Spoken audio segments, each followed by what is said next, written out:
Wait for it. There it is. The dining halls introduce several new mechanics, a new enemy type, a devilishly hidden secret, and some more upbeat music to fit the new day that is upon us.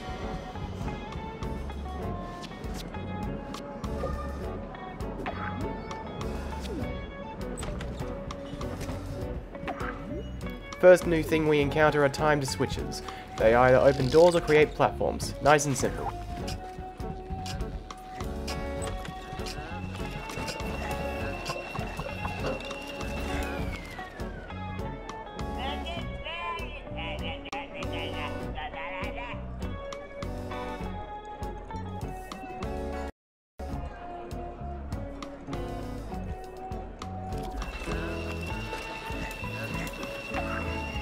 Next new thing, now we can destroy some enemies without needing to redirect their attacks back at them or use our precious bombs. That guy might have had something to say after the noise stopped, but I've forgotten it was probably innocuous anyway.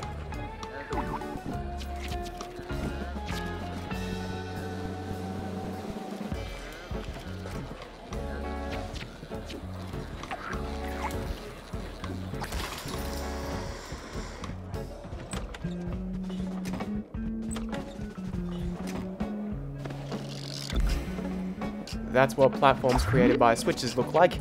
No matter how long it seems like you've got, the switches always seem to run out just a moment too soon. Luckily, I play it safe here.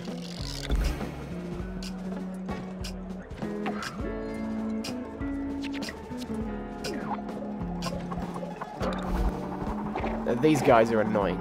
They can't directly hurt us, and the beam instantly kills them, but they'll push us around, and it can be a pain, especially when we get to the more precise platforming segments and don't have surfaces to put the beam on.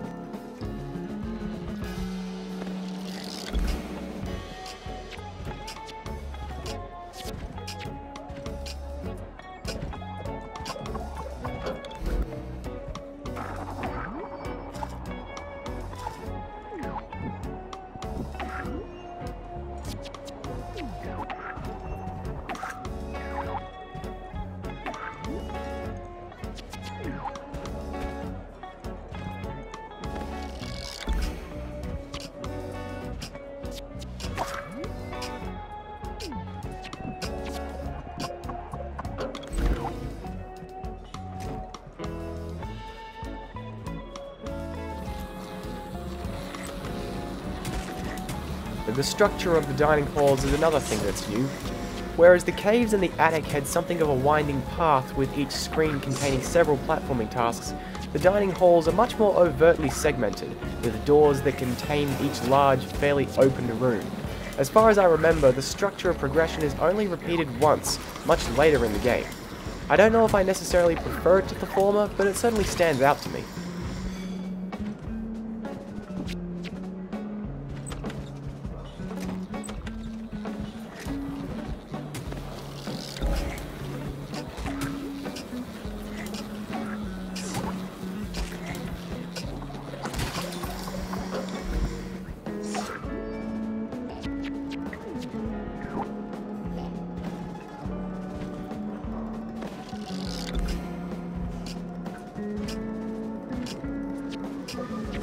Here I debate picking up a life vest because I know I'll need one shortly, but then I remembered that I'm going to get one where I need it anyway.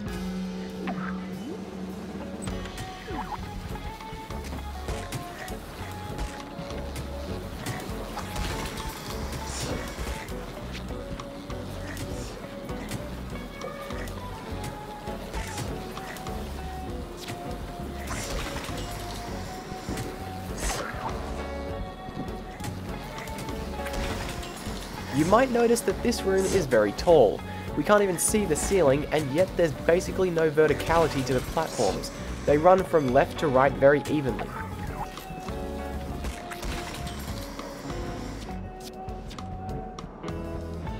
And that's because if one were to come over to the left here, they might see that the jug in the foreground is obscuring a missing patch of spikes. And for anyone daring enough to try jumping down there, they would be rewarded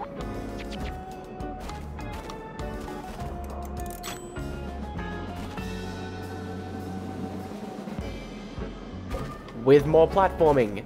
We need to be really careful here since almost all of our blocks are destroyed by the beam.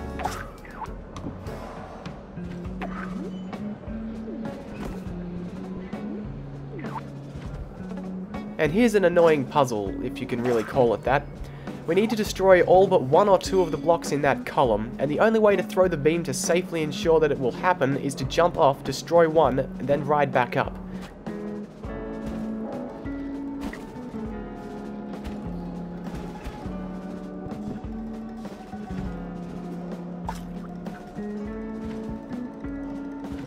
It's slow, and it takes even longer if you accidentally destroy the whole column after a couple of passes.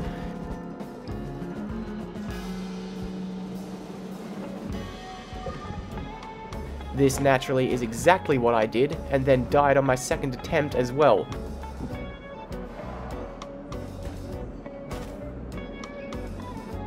So let's just move on to the successful third attempt. For those counting at home, that's 2 extra deaths you aren't seeing.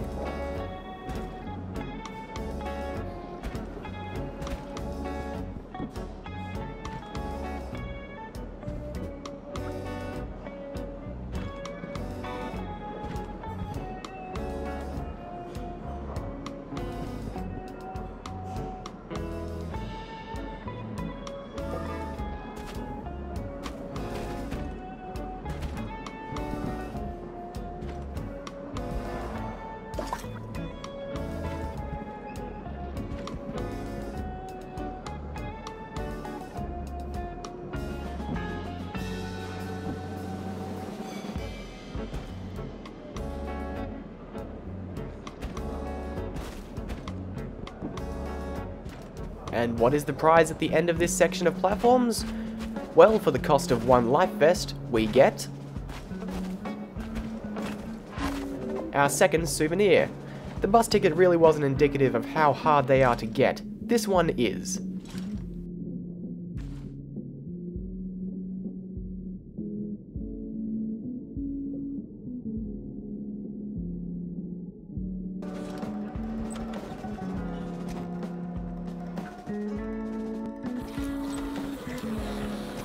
Now we get to a smaller room to teach/remind us that just because we can kill enemies with the funnels on their heads, doesn't mean we always have to or should. We could have just dropped those rollers on the spikes if we wanted to. Of course I didn't, but the point still stands.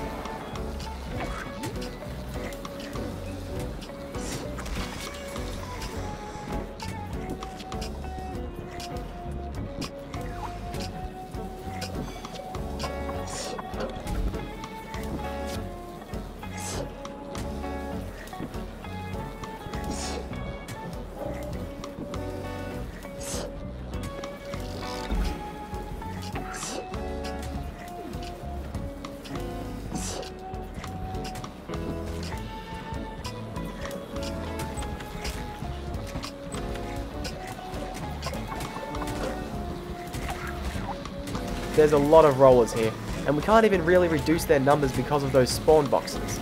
Between the rollers, the rockets, and the sparks flying from the explosions, there's a lot going on here. This would be why the game offered that music box in the previous room, although this isn't a stressful enough situation for me to actually use it. It's still pretty chaotic though.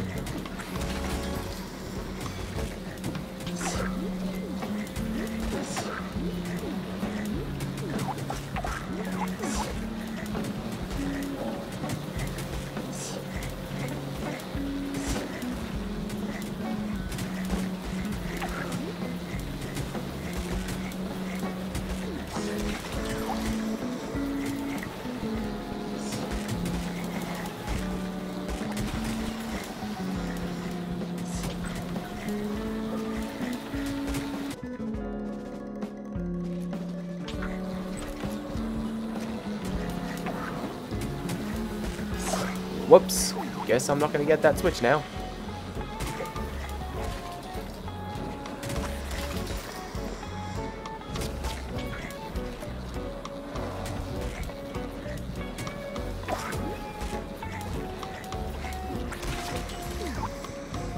Or am I? I genuinely didn't think it would do that, in spite of the fact that I went to try.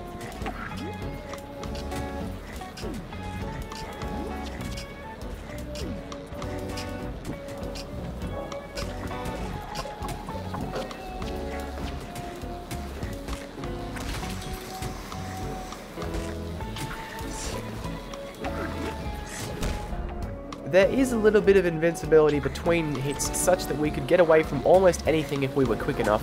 Hell, even a small enough spike patch we could escape. But at this point of the game, I generally refuse to accept getting hit, at least not from a stupid mistake like the ones I'm making here.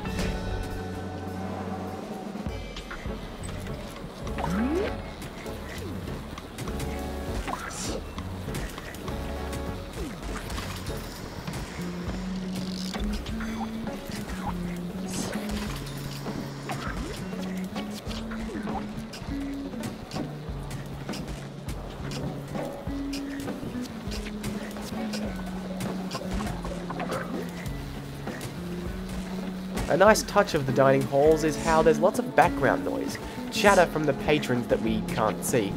What I really like though is how it's positional. When Kurt goes into the holes between rooms, the chatter cuts away.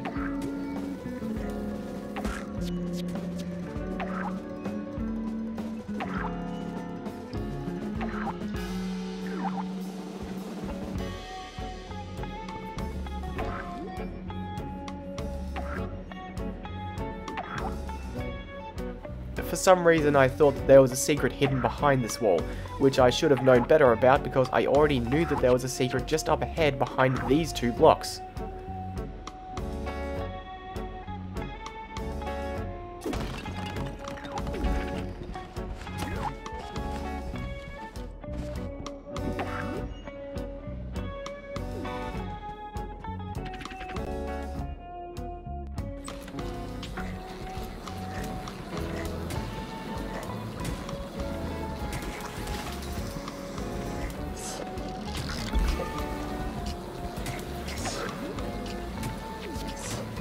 Once again, we get shown the tactic of killing the rollers on the spikes instead of with the funnels,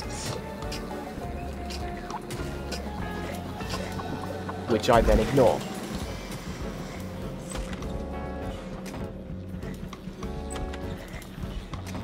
No ignoring it now, though.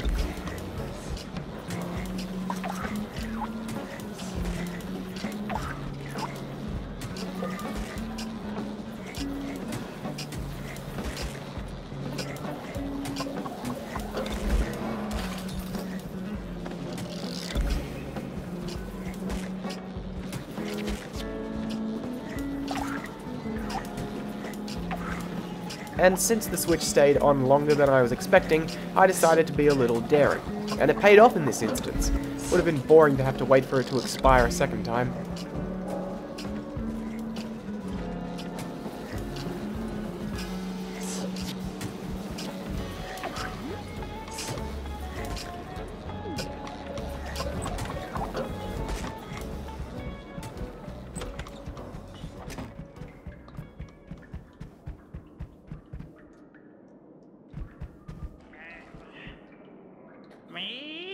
Und me,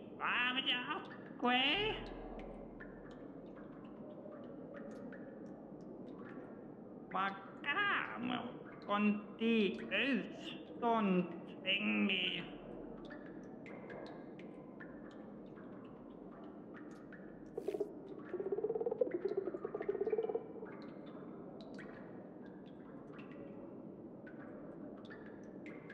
Meske, lamia, so, only do.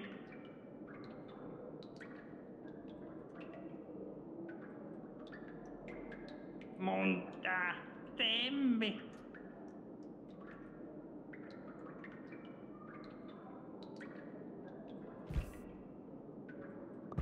When the game gives you a life vest, you know things are getting serious.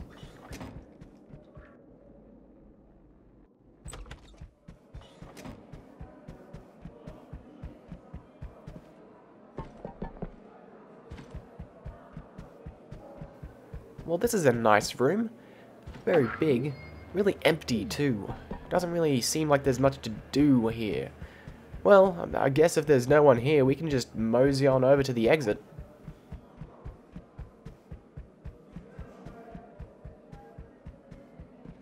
What? It's not opening. Why is it not opening? That's stupid. This whole room is stupid. There's nothing in here, and the door won't even open. Why, that makes me so mad, I could just smash all of these plates.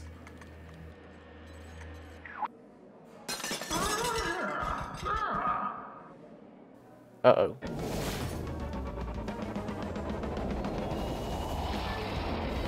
So the famous Orlando Zardini is our first boss fight. I can dig it. He's not really too hard, save for one specific moment of the fight. To start with, we need to climb up onto his hips and throw the beam into the funnels on his waist. After we do so, he drops a couple of these bouncing dudes and some more plates.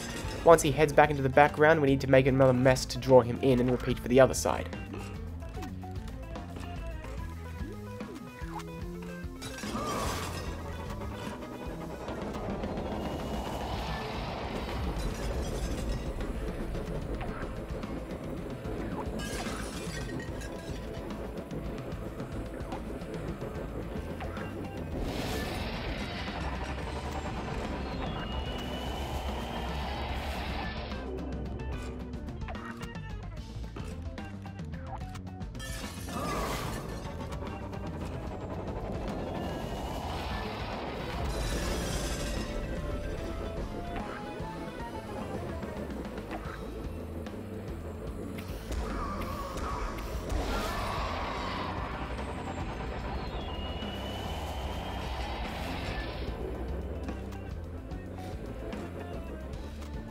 Once both sides are destroyed, you may be wondering where we go next.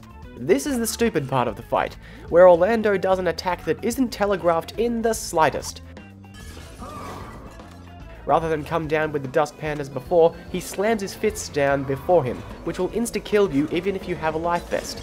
Eventually we can climb up them and repeat the process on his shoulders while he sneezes missiles at us.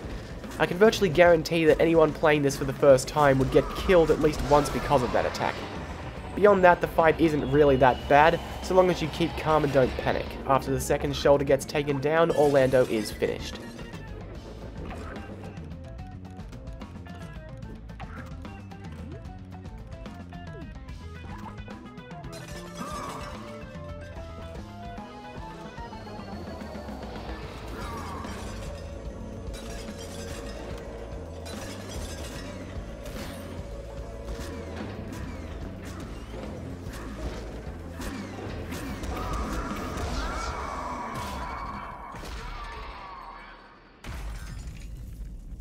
To anyone who plays this for themselves, don't you dare get killed by that last bouncing guy.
Goodbye, Orlando. We will remember you as we journey into the sitting room.